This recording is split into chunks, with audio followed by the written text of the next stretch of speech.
A darker air encircles still his soul, tied to an image of unquiet life.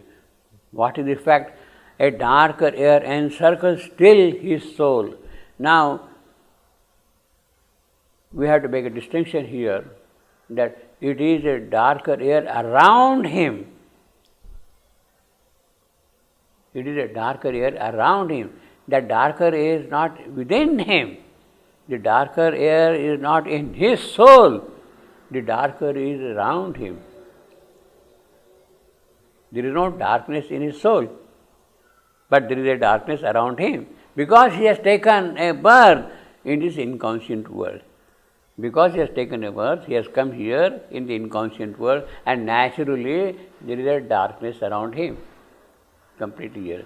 A dark air encircles still his soul. Obviously, as long as that inconscience is there, he has taken birth in the inconscience, that will be always there around him. And it is precisely for that purpose he has taken a birth, how to remove the darker air around him.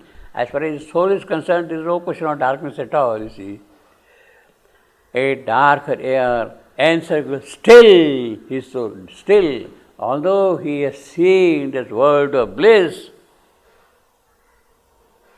he finds there is sorrow and pain and suffering in this world here, in this world. Because he has taken birth here in this world, you see, still here, you see.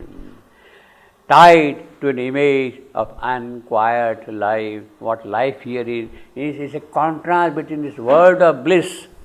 It is a contrast between this world of bliss and the world in which he has taken birth. And the world in which he has taken birth. Tied to an image of unquiet life in the mortal world, see. In spite of yearning mind and longing sense, yearning mind and longing sense, to a sad thought my grey experience found, and a vision dimmed by care and sorrow and sleep, all the same only a bright, desirable dream, conceived and longing discerned by the heart of one who walks in the shadows of earth's pain. He is still walking in the shadow of earth's pain. That is his purpose. He has taken your birth. He is walking in the shadow of earth's pain. And as long as the shadow of earth's pain is here, he will not be able to find a way to enter into that world of bliss. Although he may like to do that thing, but is carrying the burden of this creation, the burden, the load of suffering is there on his soul, and with that soul he has to carry the thing forward. In spite of yearning mind and longing sense, yes, yearning mind, he is wishing to have the senses, perceptions, they are longing to have an access to that world. To a sad thought by grey experience formed, and a vision dimmed by care and sorrow and sleep, that is the condition of life here. He is governed here by this thing. A sad thought is there because he is here now. A grey experience is formed here. A vision is dim. Care and sorrow and sleep are surrounding him, you see. All the same, only a bright, desirable dream. With this sorrow and care and sleep and sad thought, with this grey experience, what you see? That world of bliss is a dream. This world, because he is sleeping here, that world of bliss is a dream for him now, you see. Bright, desirable dream. Yes, it's a desirable dream, but you can't enter into that dream. Ashwapati is not in a position to enter into the dream. Yes, if life, such a beautiful life, happy life is present there, it is a dream because you are now governed by sad thought, by grey experience, etc., all that kind of a thing, you see. And therefore it looks like a dream, you see, for you, see. It's like saying, I am here suffering, miserable, unhappy and all that thing, but there is a greatness in some other city and I would like to go and sit there. I can't go there, see. It's a dream for me, the city, you see. All this same, only a bright, desirable dream. Obviously, he wants that kind of a thing, but it's a desirable dream. In other words, the burden of the life in which he is living, which he has accepted here, is kind of telling the contrast between what is here and what is there. And it is that contrast which is preventing him, which is not allowing him to enter into that world of bliss, although he felt its call. He felt its call, but he is not in a position to go because this sadness is there, this longing is there, division is there. Conceived in longing distance by the heart of one who walks in the shadow of earth's pain. Yes, there is no shadow as far as he is come, but he has accepted the shadow. He is walking in the shadow of earth's pain. You see, earth's pain. He has taken birth here. Earth's pain is a reality here for him. In a word, earth is a thing which has come up from the inconscience, and naturally earth is having that pain in her soul, and the shadow of that pain is what is now falling on the soul of Ashwapati. He can't leave that thing, you see, of one who walks in the shadow of earth pain. Although he once had felt the eternal class, yes, as far as he is concerned, he could clasp the eternal, all right. Too near to suffering world was his nature lived. Yes, he has no problem. You see, his soul is released, his soul is free. His soul is released from ignorance. His spirit is free of bondage of nature. Ashwapati's nature is not governing the way it is governing here. His spirit is free now. His spirit is free of nature. His soul is released from ignorance, and therefore he felt the eternal class. He is already in the class of the eternal at the time. This is what we are saying in Canto 3 and Canto 5 of Book 1. This release from ignorance, Canto 3. Freedom of the spirit from nature, Canto 5.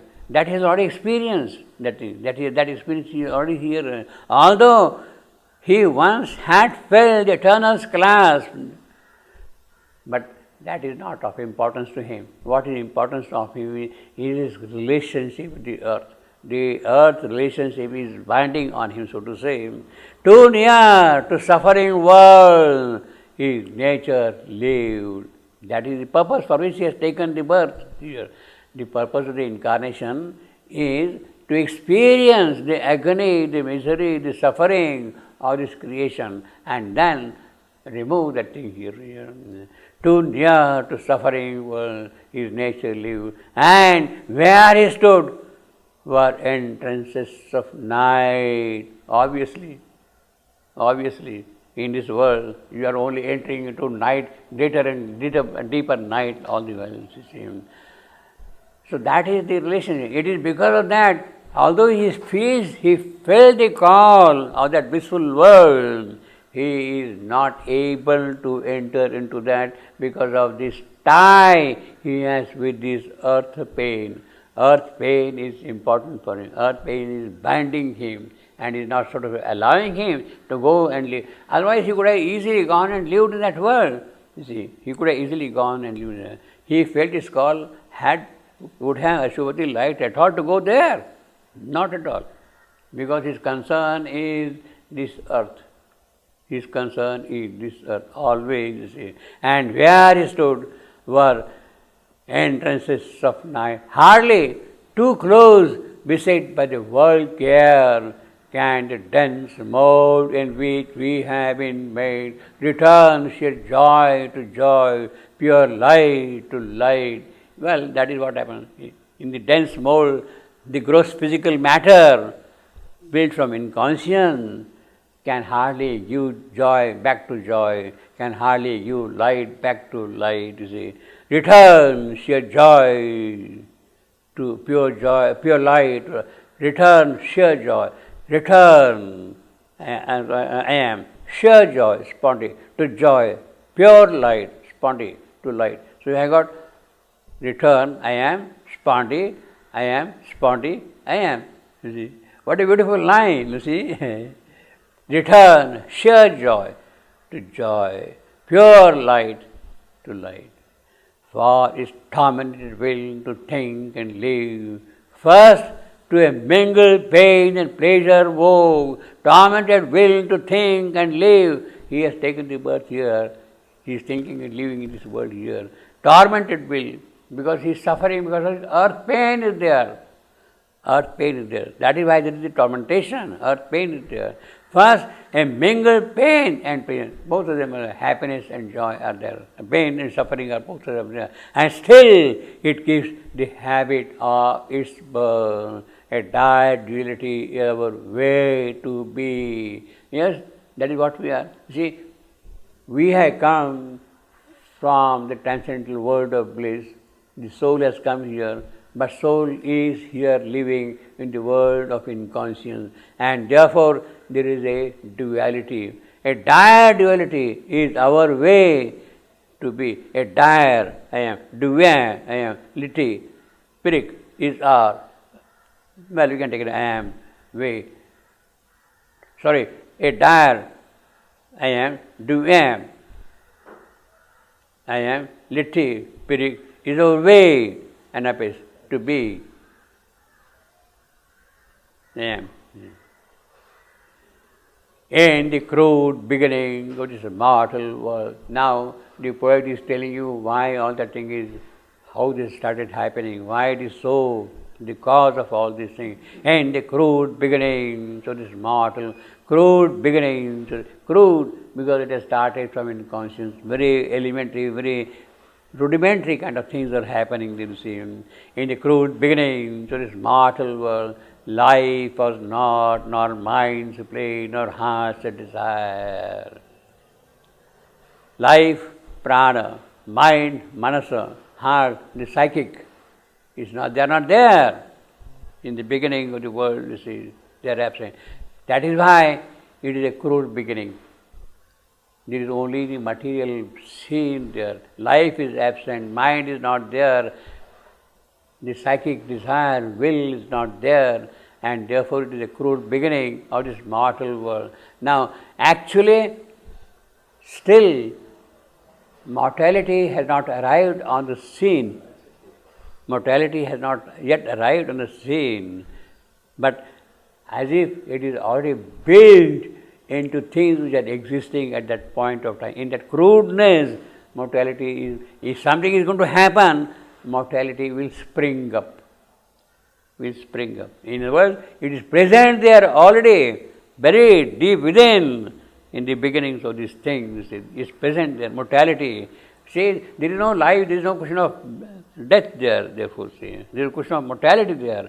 But the fact that if life is going to enter into this one, something will spring up from there, from below, which will produce mortality, a kind of a visible result of mortality.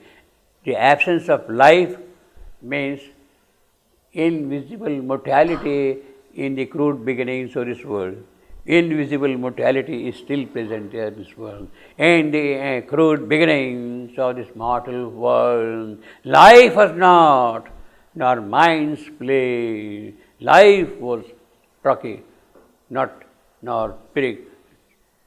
Mind's play, spondy, nor heart's, I am, desire, I am.